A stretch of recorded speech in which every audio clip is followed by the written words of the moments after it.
بسم اللہ الرحمن الرحیم۔ السلام علیکم ورحمۃ اللہ وبرکاتہ۔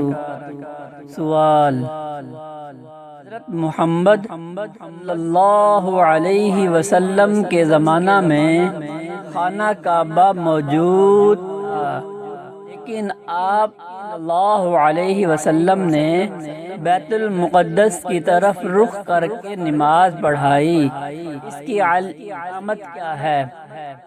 خانہ کعبہ حضرت ابراہیم علیہ السلام کے زمانے میں موجود تھا، تو مذاہب سمایوں میں بیت المقدس کی طرف رخ کا حکم کیوں ہوا؟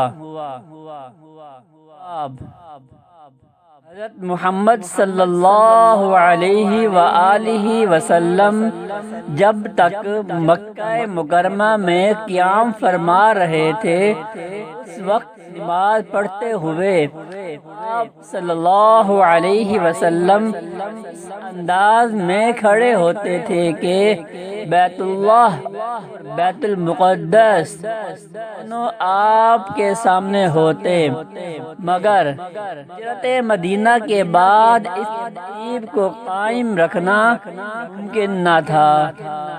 مدینہ طیبہ سے پرشیم اور مخالف سمتوں میں تھے، اگر کی طرف رخ کیا جاتا تو یروشلم کی طرف ہوتی، اور یروشلم کی طرف رخ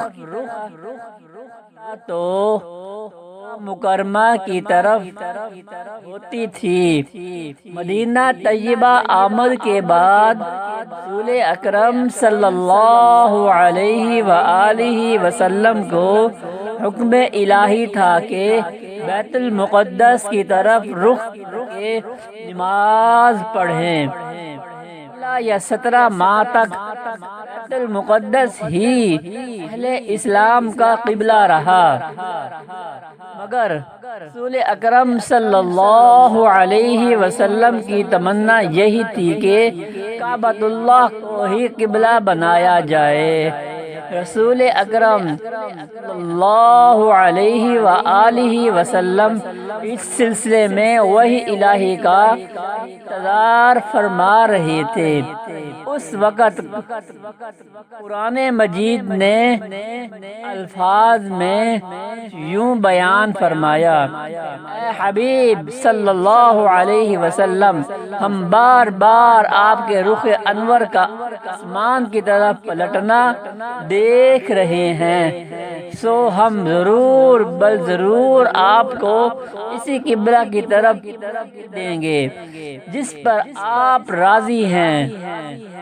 آپ اپنا رخ بھی مسجد حرام کی طرف لیجئے، اور اے مسلمانوں، جہاں کہیں بھی ہو اپنے چہرے کی طرف لو، اور وہ لوگ جنہیں کتاب دی گئی ہے ضرور جانتے ہیں کہ یہ تحویل قبلہ کا حکم ہے، ان کے رب کی طرف سے حق ہے، اور اللہ ان کاموں سے بے خبر نہیں جو وہ انجام دے رہے ہیں۔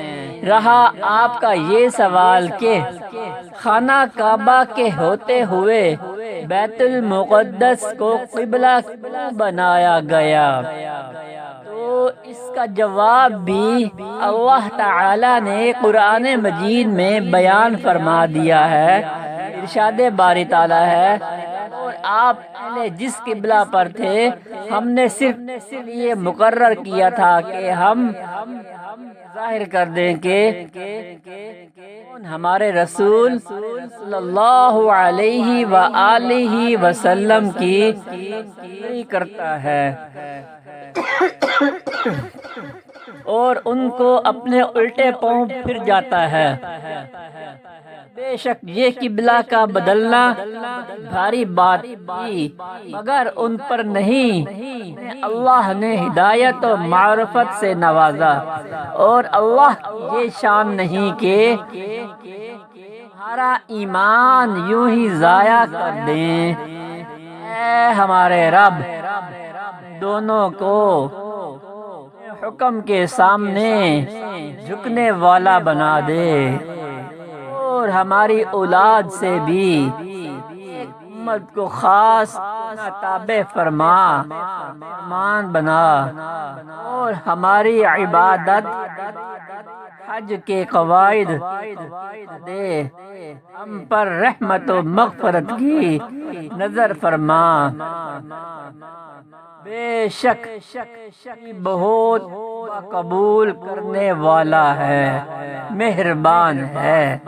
اے ہمارے رب، انہی میں سے آخری اور برگزیدہ رسول صلی اللہ علیہ وآلہ وسلم مبعوث فرما، جو ان پر تیری آیتیں تلاوت فرمائیں، اور انہیں کتاب اور حکمت کی تعلیم دے کر انائے راز بنا دے، اور ان کے نفوس و قلوب کو خوب صاف کر دے۔